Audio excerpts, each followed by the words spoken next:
Veg in One Bed, How to Grow an Abundance of Food in One Raised Bed Month by Month by Hugh Richards, published in 2019.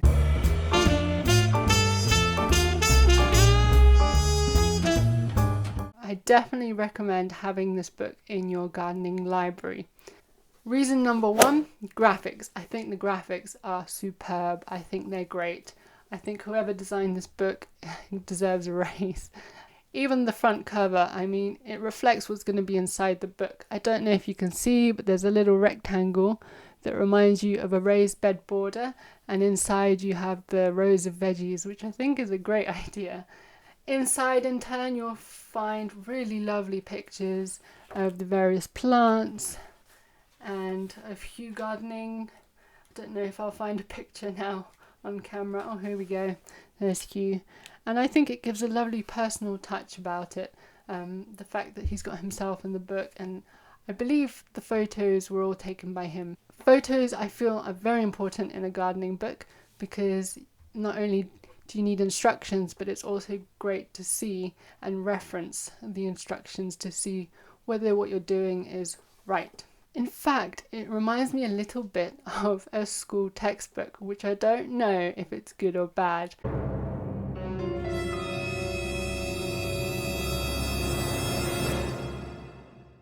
For me, it's neutral, but maybe someone had a really horrible science teacher and hates school textbooks. So the style is very school textbook-like, but it also means that it's easy to follow. Number two would be that the sections are really well designed. It's easy to follow. You have it set out in the following. So you have a getting started section on what is the raised bed, what you need, seeds and seedlings, plan for the weather, water your crops, the compost bin.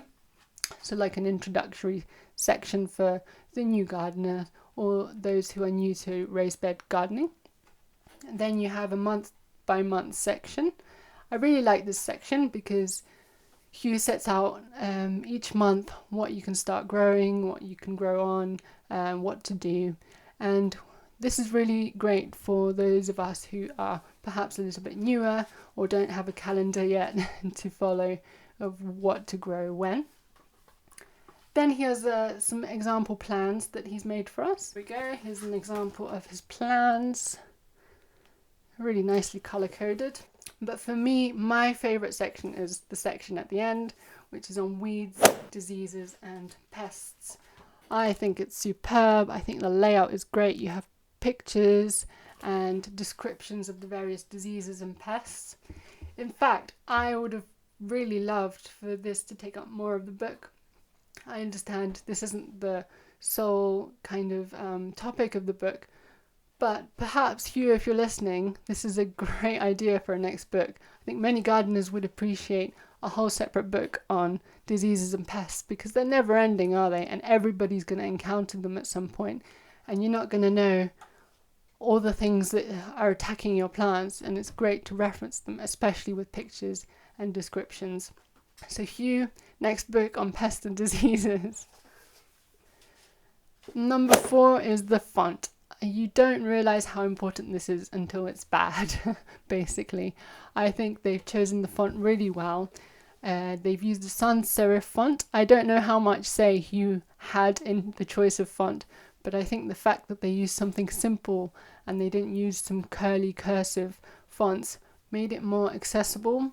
The pastel colours of the book complement the simple font, and it makes it really pleasing to the eye. It makes it nice to read. It's calming, it reflects nature, rather than aggressively grabbing your attention.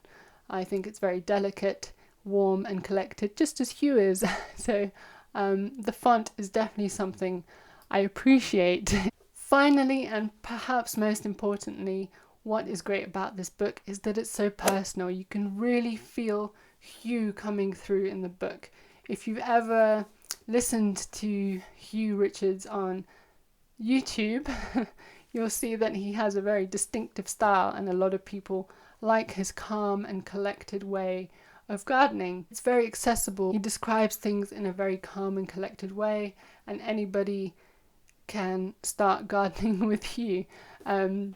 So this really comes through in the book. You can tell through the language used and the pictures that it's a very HUW way of writing. If you're a fan of HUW, you'll feel HUW and find HUW in this book. So in all, positives of the book are that they have fantastic graphics and easy to follow instructions. The sections are really well organized. You can jump straight to what you're interested in. It has an excellent section on weeds, diseases and pests that needs to be expanded on, but still I think is the beginning of something great. And the best thing is that you can really feel HUW's distinctive style come through. The only negative is that it reads a little bit like a school textbook, which is fine for me, but might not be fine for someone else. On the other hand, it makes them feel younger, going back to school days. So it depends how you look at it. But I can definitely recommend adding this to your gardening library.